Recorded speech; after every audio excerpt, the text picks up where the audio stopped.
Last week எனக்கு 25 லட்சம் ரூபாய்க்கு மேல பணம் கிடைச்சது. நீங்க நினைக்கிற மாதிரி ப்ராஃபிட் இல்ல.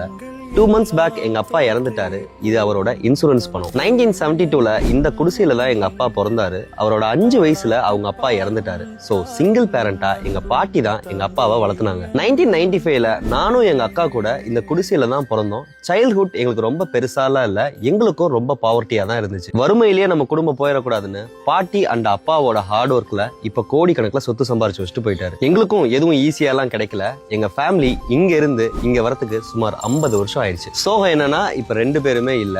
அப்பா படிச்சது வெறும் 9th ஸ்டாண்டர்ட் தான். பட் அவரோட விஷன் டுவர்ட்ஸ் த ஃபேமிலி அப்படிங்கிறது PhD லெவல். அவர் இன்சூரன்ஸ் பிரீமியம் கட்டும் போதெல்லாம் நான் சிரிச்சுக்கிட்டே கேட்டுக்கிட்டே இருப்பேன், அப்பா எதுக்கு இவ்வளவு பாலிசிஸ்னு. எங்க அப்பா சொன்னது எனக்கு இன்ன வரைக்குமே ஞாபகம் இருக்கு.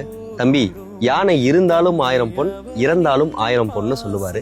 இப்ப அது உண்மையாயிடுச்சு. எங்க அப்பாவோட கதையில இருந்து நீங்க எல்லாருமே தெரிஞ்சுக்க வேண்டியது, உங்ககிட்ட சொத்து இருக்கு இல்ல அப்படிங்கிறது விஷயமே கிடையாது. பட் இன்சூரன்ஸ் அப்படிங்கிறது ரொம்ப ரொம்ப மேண்டேட்டரி. இன்சூரன்ஸ்ங்கிறது இன்வெஸ்ட்மெண்ட் இல்ல, நீங்க உங்க குடும்பத்துக்கு கொடுக்க போற செக்யூரிட்டி. நாளைக்கு என்ன நடக்கும்னு யாருக்குமே தெரியாது. ஒரு நாள் நீங்க இல்லாதப்ப உங்க குடும்ப பாதுகாப்பா இருக்கணும்னா தயவு செஞ்சு இன்சூரன்ஸ் வாங்குங்க. இந்த பேஜை மறக்காம ஃபாலோ பண்ணிட்டு